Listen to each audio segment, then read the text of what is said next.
L'unité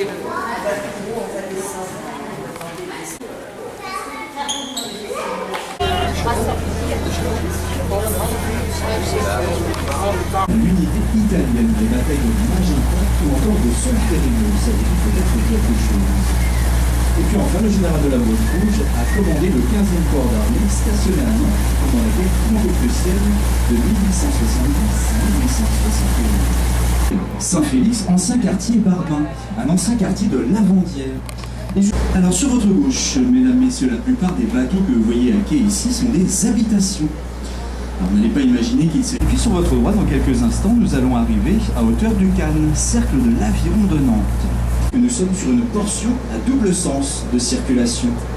Lorsque vous avez deux de ces panneaux jaunes carrés côte à côte, cela signifie que vous êtes sur une portion à sens unique. Une ancienne maison de Lavandière ici.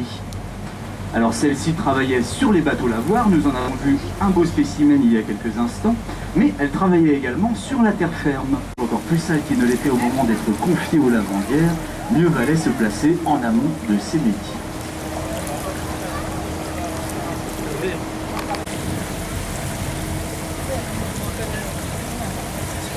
Alors sur votre droite, mesdames, messieurs, nous longeons maintenant une passerelle en bois qui fait partie d'un parcours de promenade qui relie le centre-ville de Nantes au parc des expositions de la Beaujoire. Sur un bateau électrique qui effectue la navette entre le quartier du Port-Boyer sur votre droite et le campus universitaire du Petit Port sur votre gauche. Un bateau que vous pouvez emprunter avec un simple titre de transport TAN, le réseau de transport nantais. Wow. Et puis sur votre droite, mesdames, messieurs, nous longeons ici une héronnière, plus grande héronnière située en milieu urbain d'Europe. Chaque année, la LPO, la Ligue de protection des oiseaux, dénombre plus de 1000 nids ici. Le héron cendré, une espèce aisément reconnaissable, nez châssis, longue patte, long bec et un plumage en partie de couleur grise, d'où son qualificatif de cendré, et une espèce protégée depuis 1974. Je pense que les hérons font la sieste pour l'instant, peut-être en verrons-nous un peu plus tard lors de notre croisière. Nantais Gabriel Loriol, et qui abrite de nos jours le laboratoire de recherche en sciences humaines de l'Université de Nantes. Et le bâtiment plus moderne, juste avant, il s'agit du bâtiment de LEA, de langue étrangère appliquée. De pattes palmées, d'un plumage perméable qui lui permet de rester plus longtemps, plus facilement sous l'eau. Et il peut rester en apnée jusqu'à 2 minutes sous l'eau également. Tout ceci pour pêcher. À noter que le cormoran peut manger jusqu'à son poids en poisson par jour. Dire je compterai le point, je compterai bon, ne vous en faites pas. Et puis une profondeur moyenne annuelle d'environ 2,50 m, calculée sur sa partie navigable. Et puis son débit aussi entre 7 m3 seconde et 0,2 m3 seconde. Peu de courant ici, une rivière relativement calme que l'air. Vous allez pouvoir apercevoir le château de l'Héraudière ici. Alors un château construit au XVIe siècle, qui fut la propriété de la famille de Sémézon de 1840 à 1860. Et de 1860 à 1880, ici se situait la résidence d'été des évêques de Nantes. Et depuis 1880, ce château appartient à la famille de la Tulette, dont plusieurs membres furent présidents de la Chambre des comptes du Parlement de Bretagne.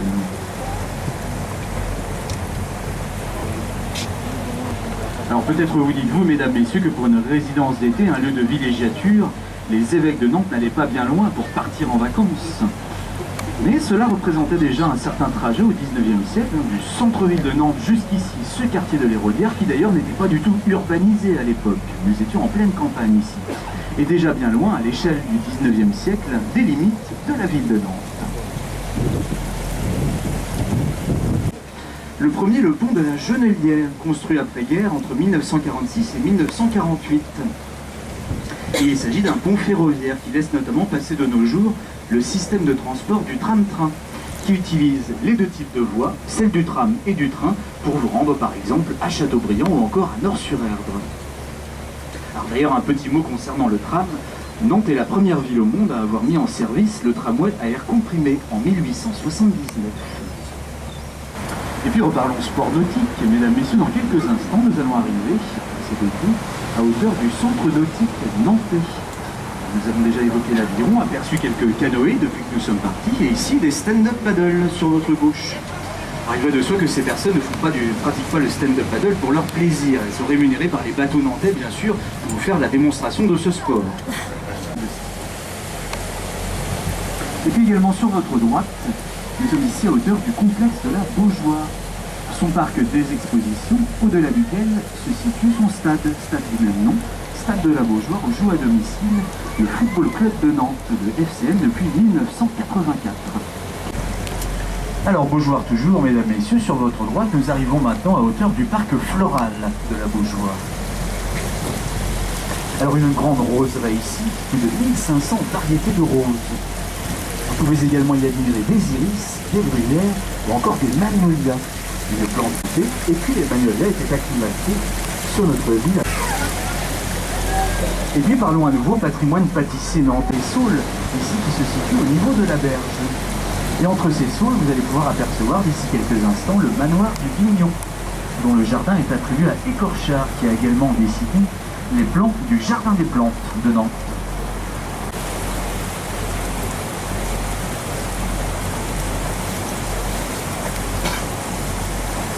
Et puis notre rivière, mesdames, messieurs, fait partie du canal de Nantes à Brest, romaine, d'où peut-être son nom de poterie.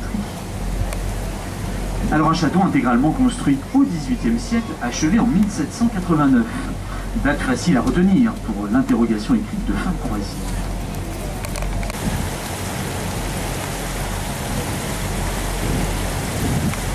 Et puis sur votre droite, toujours, après le panneau bleu nous autorisant ici la pratique du canoë et de la voile, le château de la Chantrerie.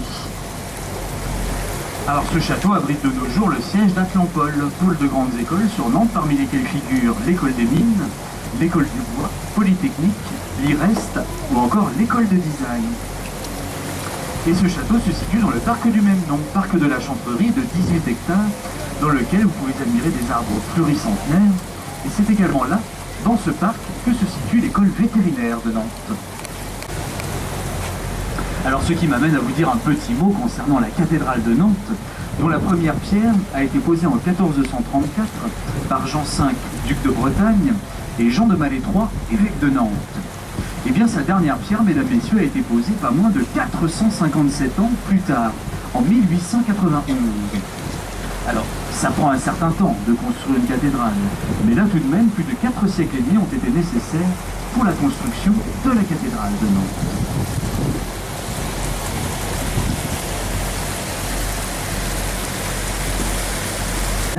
Qui permet de supporter un plus grand poids, une plus grande charge au-dessus d'une ouverture de fenêtre, pour ainsi faire une plus grande ouverture de fenêtre et avoir plus de lumière dans l'habitation. Principaux problèmes des châteaux au Moyen-Âge, la température, on disposait des cheminées un peu partout où l'on pouvait, et le manque de lumière également. Donc une véritable révolution que ces fenêtres amenaient à la Renaissance. Alors ce château a appartenu dans un premier temps à Arthur de l'Épervier, grand veneur du duc de Bretagne. Chasse à cour toujours. Et puis ensuite, au XVIIe et XVIIIe siècle, ce domaine a appartenu à la famille de Charette, qui a donné pas moins de 7 maires à la ville de Nantes, et dont est issu le fameux général Charette de la Contrie. Alors grande source de richesse au Moyen-Âge, plus de 25 000 pigeons étaient produits à l'année ici. 25 000 téléphones portables du Moyen-Âge, en quelque sorte. Quittons donc François II, duc de Bretagne, pour revenir à François Ier, roi de France. Il aurait déclaré cette phrase concernant notre rivière, il aurait qualifié de plus belle rivière de son royaume, de plus belle rivière de France. Alors nous avons plusieurs problèmes concernant cette déclaration. Déjà, nous n'avons absolument aucune preuve, aucun écrit, encore moins d'enregistrement, vous vous en doutez bien. Il s'agit juste d'une rumeur parvenue jusqu'à nos oreilles. Et puis François Ier étant né à Cognac, les Charentais ont coutume de dire qu'en fait, il parlait de la Charente et non pas de l'Erdre.